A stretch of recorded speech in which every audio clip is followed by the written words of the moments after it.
Hello everyone, welcome to the live classes Sirsa. This is Priyanka ma'am and today we are going to discuss about the next lecture of same chapter that is fundamental unit of life. हमारी series चल रही है बेटा components of cell पढ़ने की, जिसमें हमने first component endoplasmic reticulum पढ़ा था, उसके बाद हमने गोल्गी एपरेटस पढ़ा था. Now third cell organelle is lysosome. अब हम बढ़ते हैं लाइसोसोम के बारे में. लाइसोसोम एक्चुअल में क्या होता है पहले समझो. एंडोप्लाज्मिक रेटिकुलम क्या है? ट्रांसपोर्टिंग चैनल था. तो ट्रांसपोर्टिंग चैनल ने सब्सटेंस ट्रांसपोर्ट किया, किसको भेजा? गोल्गी को. गोल्गी इज द मॉडिफिकेशन या packaging for the helps in the packaging of the cell. अब जो सब्सटेंस एंडोप्लाज्मिक रेटिकुलम से गोल्गी के पास आया, वो गोल्गी क्या कर देगी? पैकेज कर देगी, और सब्सटेंस का जो वेस्ट निकलेगा वो नेक्स्ट किसको दे देगी बेटा? लाइसोसोम को. और स्टोर करने के लिए किसको भेज देगी? वैक्यूल के पास. यही हमने पढ़ना है. अब लाइसोसोम क्या है? जिसके पास बेटा वेस्ट आता है ना, तो इसीलिए इसे बोला जाता है waste disposal system of the cell. यहां तक पॉइंट क्लियर है? इसके पास बेटा वेस्ट आता है तो it is the waste disposal system of the cell. ठीक है. अब ये क्या करती है बेटा? वेस्ट को खा जाती है, तो सेल को क्या कर देगी? क्लीन कर देगी. It keep the cell clean by digesting any foreign material as well as worn out cell organelle. कोई भी खराब सेल ऑर्गेनेली है, कोई भी फॉरेन सब्सटेंस सेल के अंदर आ गया है, या कोई भी सेल का वेस्ट है, टॉक्सिक मटेरियल है, उसको खा जाएगी, खत्म कर देगी. ठीक है. और सेल को क्या कर देगी? पूरी तरह से क्लीन कर देगी. क्लियर है पॉइंट? अब क्वेश्चन यहाँ से ये अराइज होता है कि ये खाती कैसे, ये उनको डाइजेस्ट करती कैसे है? बिकॉज हमने तो पढ़ा हुआ है, सुना हुआ है कि डाइजेस्ट करने के लिए कोई सब्सटेंस चाहिए होगा, है ना. तो डाइजेस्ट करने के लिए क्या चाहिए होता है? जो भी चीज़ इसको डाइजेस्ट करने के लिए चाहिए होती है दैट इज द एंजाइम्स, वो इसके पास प्रेजेंट होते हैं. तो डाइजेस्ट करने के लिए इसके पास क्या प्रेजेंट होते हैं? एंजाइम्स प्रेजेंट होते हैं.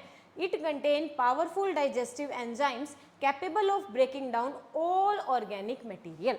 यहाँ से पॉइंट क्लियर है? इसके एंजाइम बेटा एसिडिक पीएच पर काम करते हैं. एसिडिक पीएच पर काम करते हैं मतलब कि इनकी पीएच बहुत कम होती है, इनको मतलब एसिडिक इन्वायरमेंट चाहिए होता है वर्क करने के लिए. ठीक है. अब होता क्या है कि मान लो कि सेल को इसका वेस्ट नहीं मिल पाया.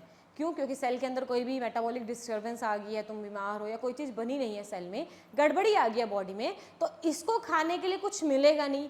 अब इसके एंजाइम तो बेटा मांगेंगे, इनको तो कुछ ना कुछ चाहिए. अब इसको कुछ मिला नहीं तो वही कहते हैं ना, भूखा मरता क्या ना करता, है ना. एक डायलॉग है, एक भूखा मरता क्या ना करता. वो भूखे रह रहे हैं, उनको खाने के लिए कुछ नहीं है, तो वो क्या करने लग जाते हैं बेटा?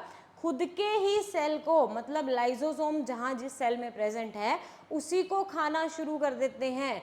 खुद के सेल को खाना शुरू कर देते हैं. खुद के सेल को खाने को बोलते हैं बेटा ऑटोलाइसिस. ऑटोलाइसिस का मतलब क्या है? ऑटो का मतलब क्या है? सेल्फ. लाइसिस का मतलब क्या है? Break down. Due to any metabolic disturbance cell get damage. When cell get damage या कोई मेटाबॉलिक डिस्टर्बेंस होगी तो लाइसोसोम ब्रेक होगा, खुलेगा, और उसके एंजाइम्स बाहर निकलेंगे, और वो एंजाइम्स क्या कर देंगे? खुद के ही सेल को खाना शुरू कर देंगे. That is autolysis take place. अब खुद के ही सेल को खा लिया तो क्या हो गया? मर जाएगा. मर जाएगा, खुद को ही खा लिया उसने. Therefore it is known as suicidal bag of the cell. उसने खुद का ही सुसाइड कर लिया तो इसे क्या बोला जाता है? Suicidal bag of the cell. क्या पॉइंट समझ में आया? क्या पॉइंट समझ में आया? क्या पढ़ा हमने इस ऑर्गेनेली में कि लाइसोसोम क्या होते हैं? लाइसोसोम बेटा वेस्ट डिस्पोजल सिस्टम होता है सेल का. गोल्गी से कोई भी चीज़ आई, जब वो वेस्ट निकालेगी तो वो वेस्ट किसको दे देती है? लाइसोसोम को. और सब्सटेंस को स्टोर करने के लिए किसके पास भेज देती है? वैक्यूल के पास. तो लाइसोसोम क्या करता है? उन सारे वेस्ट को खा जाता है, डाइजेस्ट कर देता है, और पूरे सेल को क्लीन कर देता है. अब क्वेश्चन आता है ये खाता कैसे? बेटा इसके पास कुछ पावरफुल डाइजेस्टिव एंजाइम्स प्रेजेंट होते हैं जो लो पीएच पर काम करते हैं और सारे सब्सटेंस को खा जाते हैं. ठीक है. अब सेल में किसी तरह की गड़बड़ी आ गई, लाइसोसोम को खाना नहीं मिल पाया, तो लाइसोसोम खुद क्या होगा बेटा? ब्रेक हो जाएगा.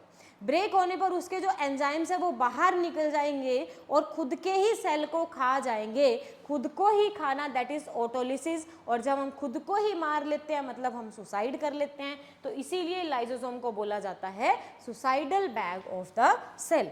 क्या यहाँ तक पॉइंट क्लियर है? ठीक है बेटा. अब पेपर में एग्जाम में क्या आ सकता है? फर्स्ट क्वेश्चन यहाँ से आता है कि एंडोप्लाज्मिक रेटिकुलम का दूसरा नाम क्या है। अगर मैं ऑर्गेनेलिस की बात करूँ, एंडोप्लाज्मिक एंडोप्लाज्मिक एंडोप्लाज्मिक रेटिकुलम का दूसरा नाम क्या है? Transporting channel. ठीक है, लिख देते हैं यहाँ पर transporting channel of the cell, transporting channel of the cell. ठीक है। सेकेंड, गोल्गी का नाम क्या है? गोल्गी का नाम क्या है? Helps in the packaging of the cell, packaging of the cell करवाता है ये। ठीक है। लाइजोसोम को क्या बोलते हैं? लाइजोसोम को क्या बोलते हैं? Suicidal bag of the cell, suicidal bag of the cell. ठीक है। अब क्वेश्चन आता है, why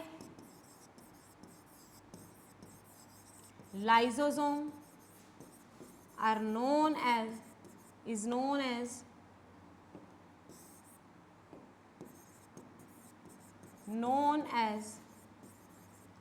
suicidal bag of the cell। Question clear है? क्यों?